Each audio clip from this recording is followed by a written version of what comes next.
Usted sabe que nosotros intentamos modestamente en este espacio, entre otras cosas, reflexionar en torno a la materia económica. Económica, ¿no? sí. Porque tenemos la pseudo hipótesis de que necesitamos alfabetizarnos en materia económica para poder...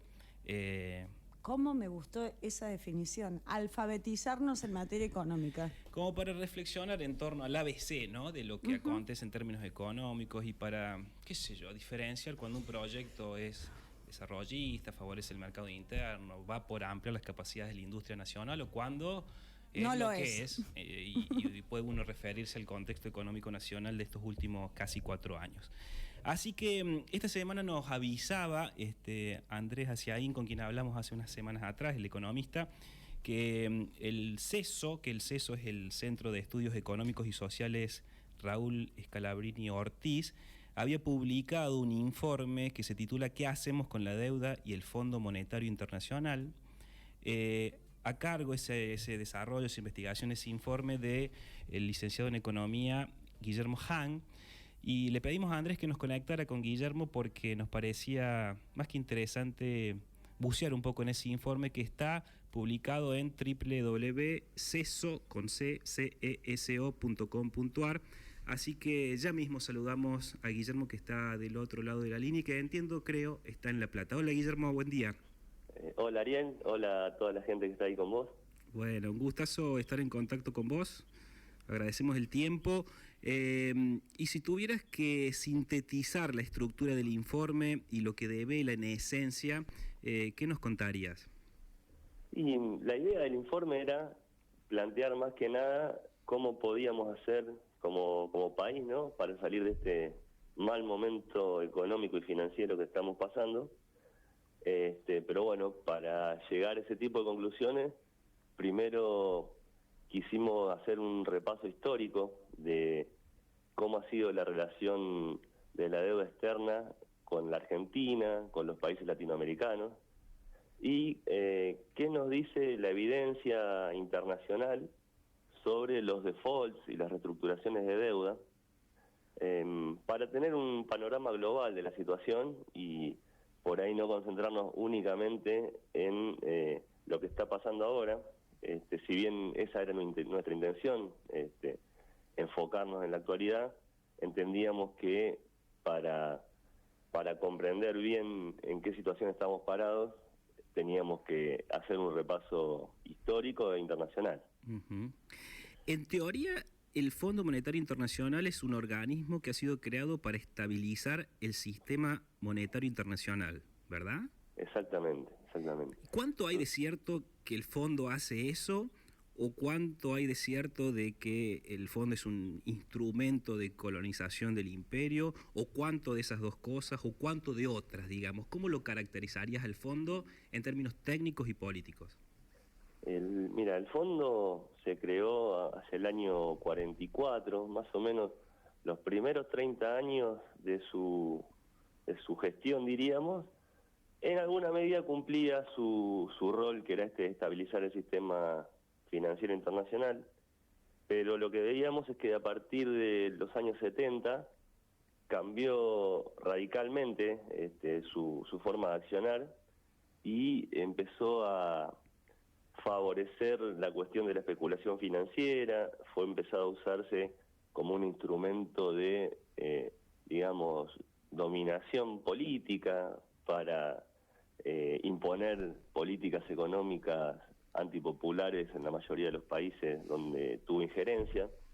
Entonces podríamos sintetizar diciendo que hace décadas que el Fondo Monetario no hace aquello para lo que fue creado, sino que más bien tiene otro tipo de intenciones que la podríamos resumir en imponer las políticas neoliberales en los países que acuden al fondo para financiarse, ¿no? Es un acreedor privilegiado y un actor que juega políticamente, digamos. Sí, lo que veíamos es que la situación de los defaults y las reestructuraciones de deuda no son una particularidad argentina, ni siquiera latinoamericana, sino que en los últimos 60 años ha habido 145 países que han tenido que o defaultear o reestructurar sus deudas. Ujú. Y en ese sentido, lo que veíamos es que cuando los países entran en default o cuando los países deciden reestructurar sus deudas, por alguna razón el FMI es el menos perjudicado, ¿no? En general, los más perjudicados son los participantes del mercado, como grandes fondos de inversión o pueden ser algunos bancos, pero la deuda con el FMI hay que pagarla. A uno diría, ¿por qué? Y en general se puede decir que el fondo tiene un poder de coerción muy importante, tiene la capacidad de generar represalias contra los países que no le pagan. Entonces, por eso decimos que es un acreedor privilegiado, y también decíamos que juega políticamente, porque incluso los mismos técnicos del Fondo Monetario Internacional han declarado que las recomendaciones de política monetaria del fondo tienen mucho de ideología y poco de consistencia técnica, que no se permite dentro del fondo desplegar análisis diferentes a lo que son las políticas que el Fondo Monetario suele recomendar en todos los países, las llamadas las recetas del Fondo Monetario, que parece ilógico, pero en general a todos los países donde llegan con la misma receta, que es bajar las jubilaciones, bajar el gasto público, bajar los subsidios, liberalizar los mercados cambiarios, liberalizar las importaciones. Entonces, vemos que el fondo fue creado para supuestamente estabilizar el sistema, pero es casi unánime que país donde va el fondo, país que sufre, ¿no? Ujú, ujú. Guillermo, hay un gráfico de tortas en el informe que es muy impactante a la vista, en donde mostrás ahí que del total de la plata que prestó el fondo, el 46% lo tenemos nosotros, lo tiene Argentina, ¿no? Sí. Más allá del dato en sí, ¿qué lectura política se puede hacer de eso? Y ahí se puede hacer una lectura, creo yo, que es que si bien Argentina está en problemas, el fondo es un socio dentro del problema, ¿no? O sea, por más que el fondo es probable que tenga otros intereses a los argentinos, también es cierto que no puede permitir que Argentina se hunda porque en cierto sentido afectaría al mismo Fondo Monetario. Es tan importante la cantidad de plata que nos prestaron, o sea, el programa global es de 57.000 millones, ya se llevan desembolsados 44.000 millones de dólares. Uh-huh. La verdad que es una cifra monstruosa. Y si bien el Fondo Monetario es una institución realmente muy importante y tiene muchísimos recursos, ese monto que ya nos han prestado equivale a 32 años de los ingresos operativos netos del Fondo Monetario. O 32 sea que, años. claro, sí. Y es el 6% del activo total del fondo. Uh-huh. O sea que si Argentina entrara en default con el Fondo Monetario, en alguna medida, creo yo que bastante importante, puede llegar a complicarle un poco el funcionamiento al fondo, ¿no?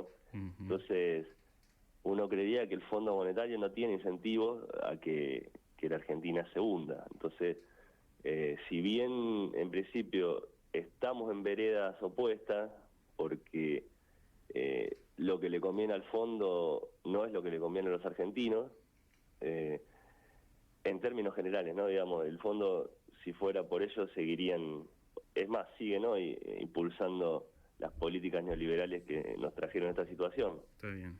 Pero dándose cuenta de que va a cambiar el gobierno, dándose cuenta de que los argentinos ya estamos realmente ahogados por esta situación, van a tener que flexibilizar un poco sus posturas. Por eso digo que a pesar de estar en veredas opuestas, en este momento somos socios en este problemón. Uh-huh, uh-huh. Hoy hay una nota en página 12 que se titula Asesino Modelo, que escribe Luis Brustein, en donde en alguna medida sintetiza esto de que los factores de poder quieren personalizar, digamos, en Macri el blanco de las críticas, la referencia al fracaso político y económico de estos años. No obstante, Rustein dice, acá el desafío es tener claro que en realidad lo que ha fracasado es el modelo neoliberal, digamos, gestionado por empresarios, y que en todo caso no perdamos de vista tal cosa. Referencio a eso para decir que tu informe tiene un planteamiento que es realmente como muy esclarecedor, en donde por un lado vas referenciando lo que se hicieron los años anteriores en relación a la reestructuración de la deuda en 2015, aliviando el peso que tenía, la cancelación de la deuda con el Fondo Monetario Internacional en 2006, junto casi en simultáneo con Brasil, el juicio, que se llama juicio del siglo a los fondos buitres, que según señalas tuvo una argumentación categórica y mucho apoyo internacional, los acuerdos de swap, de monedas de swap con China para engrosar nuestras reservas, y por otro lado detallas y explayas las referencias en torno a lo que pasaron estos últimos años, ¿no? El reconocimiento de la deuda judicializada, el mega endeudamiento desde el 2006 para aquí, que en 2018 los acreedores dijeron, bueno, esto no va más, o la firma, por supuesto, en 2018 con el nuevo acuerdo con el Fondo Monetario Internacional, y esas cifras que dabas recién de 57.000 millones de dólares de préstamo acordado. Y esta referencia de agosto pasado, en 2019, en donde, bueno, se inicia este default selectivo. Es como muy claro, si uno quisiera polarizar, aunque dicotomizar nunca parece saludable, pero es como que muy claro lo que se hizo en materia soberana económica en los años anteriores y lo que ha pasado en esta gestión, ¿no? Sí, la verdad que sí. Son dos concepciones políticas, digamos, ideológicas totalmente enfrentadas. El otro día se hizo bastante viral un video en el que el exministro Nicolás Dujovne decía que la herencia kirchnerista era un nivel de deuda extremadamente bajo, y eso él lo veía como una debilidad del país, no como una fortaleza. Incluso hacía chistes al respecto, diciendo como que Argentina era similar a un país del África subsahariano por no estar endeudado. Y del otro lado vemos que desde la gestión de Néstor Kirchner se planteó claramente que la deuda era un problema, no era una solución.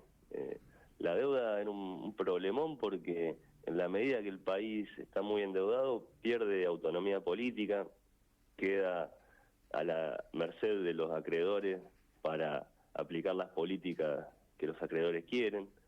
Entonces, la definición de Kirchner de su momento, que era que los muertos no pagan las deudas, es bastante elocuente, contrariándola con esta visión, digamos, ingenua o malintencionada de que hay que endeudarse para desarrollarse. La verdad que el gobierno de Néstor Kirchner en eso fue, digamos, un ejemplo bastante paradigmático de que Argentina logró desendeudarse, logró crecer, logró sumar reservas internacionales, y todo eso en aproximadamente 5 años, 6 años. Por otro lado, el gobierno de Cambiemos decía que con la lluvia de inversiones, la lluvia de dólares, la economía iba a despuntar, iba a crecer rápido, la confianza internacional nos iba a traer inversiones, y vemos que no es así. Entonces, en todos estos temas, yo sugiero, y somos unos cuantos economistas que estamos en la misma vereda, digamos, en la misma postura, que hay que encarar estos temas con responsabilidad y con seriedad, porque ahora Macri se va y el problema nos queda a todos nosotros, ¿no? Clarísimo.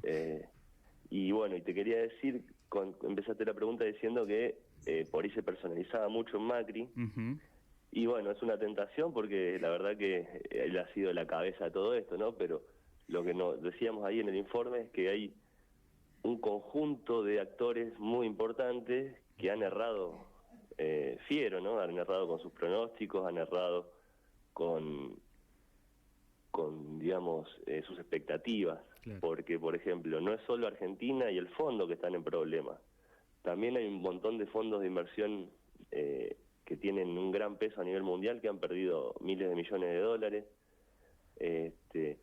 Hay hay un problema ahí latente con los fondos buitres. Entonces, son muchos los actores que participan en esto y nosotros llegamos a la conclusión de que la culpa no es solo argentina, sino que hay una responsabilidad compartida en todo esto. Está bien. Es muy interesante eso porque lo planteas con absoluta claridad, ¿no? En esto de que en todo contrato de deuda hay dos partes, un acreedor y un deudor. Por lo tanto, esa resolución implica responsabilidades compartidas, ¿no? Y vos decís algo ahí, Guillermo, que en ese escenario de acreedor y deudor juegan muchos, ¿no? Calificadores, Estados Unidos, el fondo, y decís especialmente estos dos últimos, entiendo que aludiendo a Estados Unidos y al Fondo Monetario Internacional, deben explicar por qué se firmó un acuerdo de apuro con el fondo que necesitó de varias enmiendas y finalmente permitió al gobierno de Macri utilizar sus recursos para financiar una persistente salida de capitales, lo que está prohibido por su marco normativo, ¿no? Claro. El Fondo Monetario, dentro de sus normas, expresa claramente que no se puede prestar plata a un país para que esa plata después se fugue, lo que llamamos la fuga de capitales, o digamos, sí, es un término coloquial, yo creo que bastante acertado. El fondo no tiene permitido prestarle a un país en el que sabe que lo que presta se va a ir casi inmediatamente, ¿no? Cuando uno mira las reservas del Banco Central Argentino, la evolución, ve que cuando llegan los desembolsos del Fondo Monetario aumentan fuerte, pero luego de 2 o 3 meses esos desembolsos desaparecen, o sea, ingresan 10.000 millones de dólares del Fondo Monetario y a los 3 meses no están más. La situación gana inestabilidad porque no mejora la economía en ningún sentido, aumenta la deuda, entonces el fondo ha hecho caso omiso a su propia normativa. Entiendo yo que por una decisión política del gobierno de los Estados Unidos, que era en su interés que Macri se mantenga como presidente de la Argentina y el modelo que expresa Macri, ¿no? El documento cierra, Guillermo, con algunas sugerencias tuyas, ¿no? ¿Podés detallar algunas, digamos, las más salientes? Sí, lo que veíamos nosotros es que tal cual como están pactados actualmente los pagos de la deuda, para la Argentina son incumplibles. Básicamente porque en los próximos 3 o 4 años Argentina debería pagar más de 120.000 millones de dólares y es un monto escalofriante, ¿no?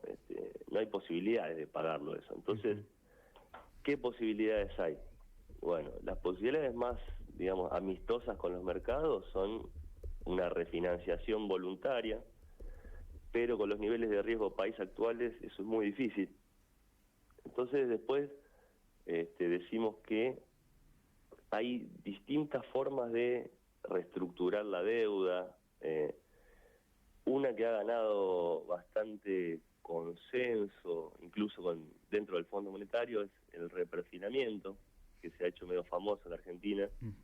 El reperfilamiento básicamente lo que dice es, seguimos pagando los intereses, pero cuando vence el capital, o sea, el capital es el monto de la deuda original, ¿no? Sí. Cuando va venciendo eso, se pospone el pago, mientras tanto se siguen pagando los intereses, entonces lo que se logra es una especie de desahogo de corto plazo, sin afectar mucho a los acreedores, ¿no? Es una forma de reestructuración leve, dicen, de deuda, que es de las más leves. Después hay otras formas de reestructuración que podrían consistir en una quita del capital, o sea, una quita del monto total de la deuda. Generalmente esa quita puede ser acompañada de un aumento chiquito de la tasa de interés, y ese ha sido el caso de Ucrania. Ucrania estaba en una situación parecida a la de Argentina, logró un acuerdo con el Fondo Monetario y los principales fondos de inversión para reducir una parte del total de la deuda y aumentar un poquito la tasa de interés, Y desde entonces la situación se ha estabilizado, pero bueno, todavía es prematuro decir si Ucrania ha logrado salir del problema de la deuda. Ujú. De ahí en el documento también hacíamos un repaso de que hay algunos casos de reestructuraciones suaves que han sido exitosos. Un caso puede ser el de Uruguay, Ujú. pero hay otros que han terminado muy mal, como puede ser el caso de Jamaica. Porque también es algo que está bastante estudiado, que cuando las reestructuraciones de la deuda son muy, digamos, muy poco ambiciosas, cuando las quitas son muy bajitas, en general, dentro de los próximos 5 años se tiene que hacer otra reestructuración o se entra en un default. Mm. Entonces, es una posibilidad esta de las reestructuraciones suaves, pero bueno, depende mucho también de la voluntad del Fondo Monetario, la voluntad de los acreedores privados, de poder negociar en términos, podríamos decir, de buena voluntad, porque si el Fondo Monetario y los grandes fondos de inversión se deciden a negociar en términos muy duros con Argentina, ahí yo creo que se abre la puerta a otro tipo de reestructuración, quizás mucho más agresiva, más similar a la que tuvo Argentina en el 2005. Pero bueno, decíamos que la forma en que Argentina reestructuró la deuda en 2005, que fue tomado en su momento como un ejemplo mundial, un ejemplo exitoso a nivel mundial, hoy es más difícil de hacer algo por el estilo, porque los tribunales de Estados Unidos ya nos fallaron en contra varias veces y eso genera un precedente, ¿no? Claro. Entonces, es una situación muy compleja y en la que se pueden avanzar en varios sentidos y depende un poco no solo de Argentina, sino de la voluntad de todos los involucrados en el problema de la deuda argentina. Está bien. Y veíamos que, o yo postulaba que, digo, si no hay posibilidad de lograr un acuerdo, si no hay posibilidad de generar una propuesta superadora, digamos, de todas las partes, la última posibilidad es la de dejar de pagar. Que ya ha pasado, no es que es algo inédito, ¿no? Es lo que te decía hoy más temprano, que 145 países tuvieron que reestructurar sus deudas o defaultearlas. Está bien. Esto es cada vez menos usual, o sea, en los últimos años son menos los casos de los países que hacen eso, pero no por eso es una vía que queda clausurada. Está bien. ¿Por qué digo esto? Porque no es que Argentina tiene un problema de deuda únicamente y entonces lo único importante es la deuda. A la vez en la Argentina tenemos una tasa de desempleo que supera el 10%, tenemos gente que está pasando hambre, los jubilados que no pueden, tienen que elegir entre comer o comprar remedios. Entonces es una situación bastante apremiante. Y compleja. Entonces no sería descabellado decir, bueno, si no hay buena voluntad de los acreedores, acá vamos a dejar de pagar, nos vamos a ocupar de nuestra gente y veremos cómo se soluciona esto más adelante. Está bien, el informe lo dice, ¿no? Los años de default de Argentina ante el fondo fueron el 1960, 1962, 1965 y 2003. Guillermo, te agradecemos muchísimo el tiempo, estimulamos a la audiencia a que entren a www.ceso.com.ar, esa es la página del Centro de Estudios Económicos y Sociales Raúl Scalabrini Ortiz, en donde está colgado tu informe de algo más de 30 páginas que no tiene desperdicio. Mil gracias por el tiempo, por los minutos y sigamos conectados.